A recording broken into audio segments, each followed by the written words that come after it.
Hello, church, and welcome to the Midweek Pastor's Update for Thursday, October 7th, 2021.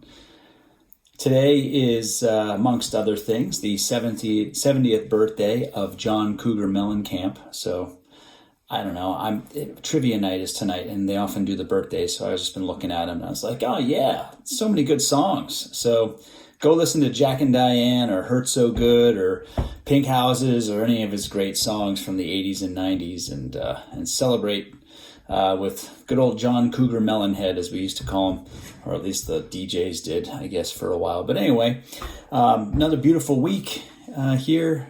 I'm inside today, though, because all my neighbors decided to do outdoor projects today. I couldn't find a quiet spot without having some sort of power equipment. So anyway, now you're in the beautiful confines of our guest room and a lot of different light tones. And now I'm looking at this, it's like gray.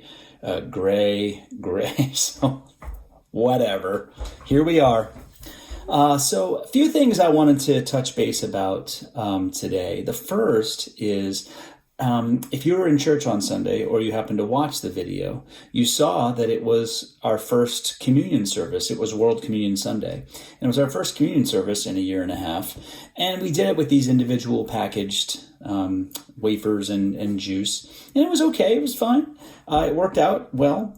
And I want to get your feedback. If you have any, either respond to this video on YouTube, or, leave a message for me in the church office and say, yeah, we really liked it. Let's do it again. Or that was okay, but we don't need to do it every month, kind of thing.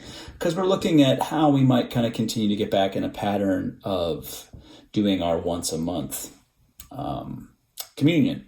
And wanted to see what you all thought about that. How'd that work for you?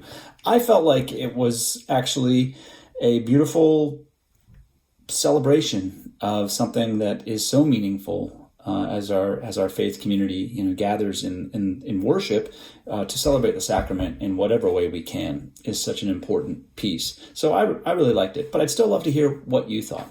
So would appreciate your feedback there. Another note is that you may be receiving, you may not have gotten it yet, but Scott Bond just created our stewardship letter that is based around the theme of rooted in love. So that is coming your way. And I want to just say thank you to Scott for the care and attention and the faithfulness that he has with doing those letters every year, adding something personal, really doing the reflection that is necessary, that allows him to sort of step into, what are the motivations in his own life, his own family, that help him want to contribute, want to continue tithing to church.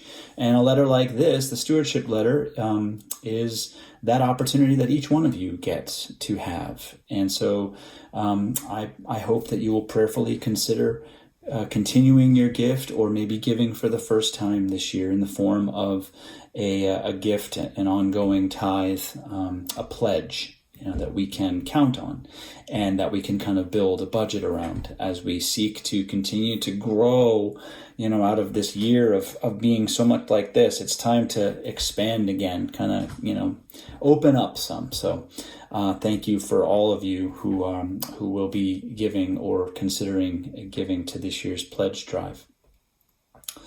Oh, let's see. There was another thing about the pledge drive.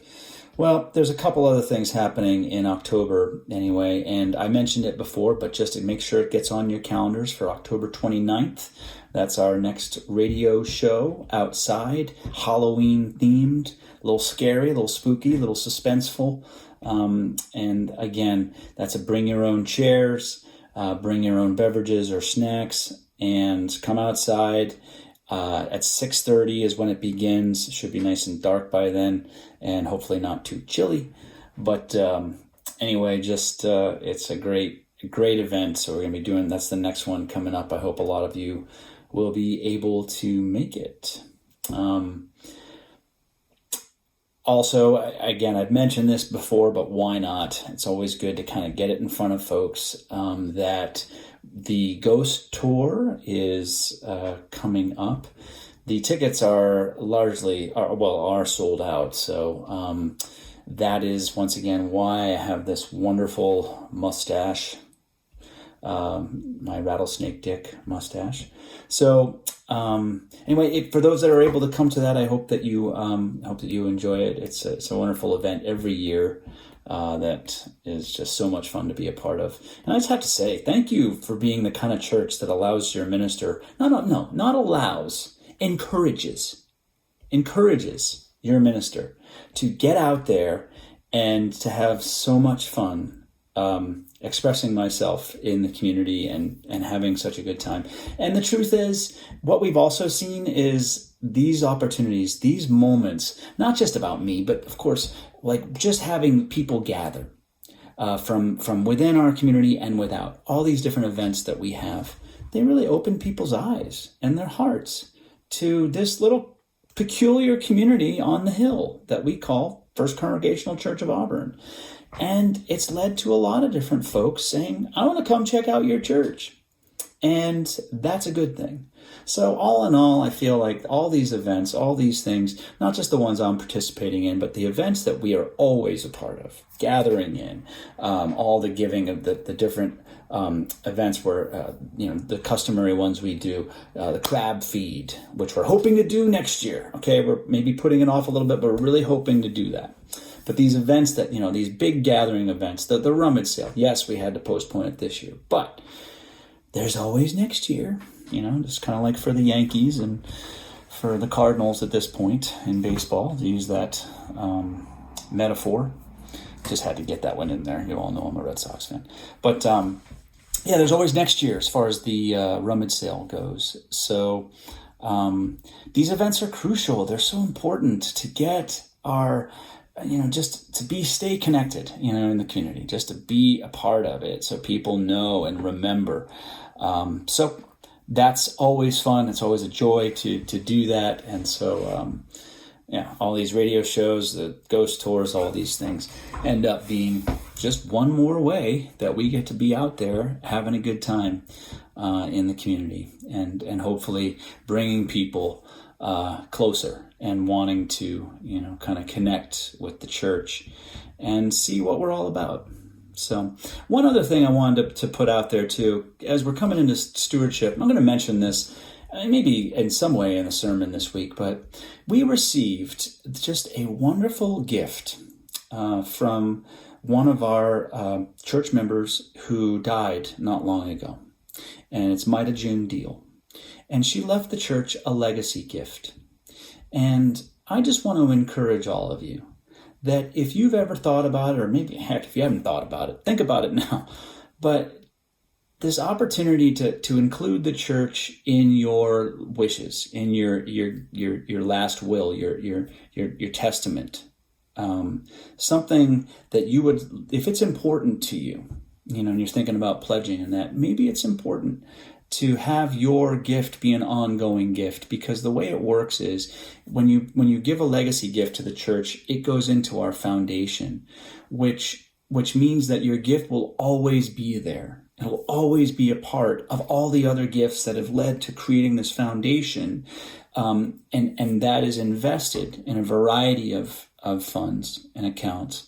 And as that grows, hopefully year to year, every year, but when that grows, we take the profits, we reinvest a portion of those profits, so it's always growing, but then we take those profits and we do so much good in the community and on the church campus. We will do mission work with that money. We've been able to pay for so many capital expenditures and just take care of them. Roof, air conditioning, major structural stuff. We get to take care of that stuff. Rather than having to do like a lot of churches do and have all these capital fund drives to fix the roof or do the parking lot. And look, nothing wrong with that stuff, but it gets to be tedious and it's a lot of labor to do that. We are so blessed to have this foundation that allows us to do a lot of this important work year after year. Again, both in the physical plant of the church and then certainly in the community, donating more resources, getting more connected, doing more great things to help out our neighbors. So when you consider giving legacy gifts, you're contributing to our church foundation, which then becomes this rock solid way to continue to do something wonderful, something caring and loving in the Auburn community and for your neighbors. So I would ask that you prayerfully consider that, and as we say thank you to Maida June Deal and to so many others who have also done this legacy gift. So friends, I believe that's all I have for today. Like I said before, it's about the rummage sale. If I forgot something, there's always next week. There's always next time. So until that next time, until we see one another again, I hope you're all doing well and feeling held in the peace and the love of Christ. Amen.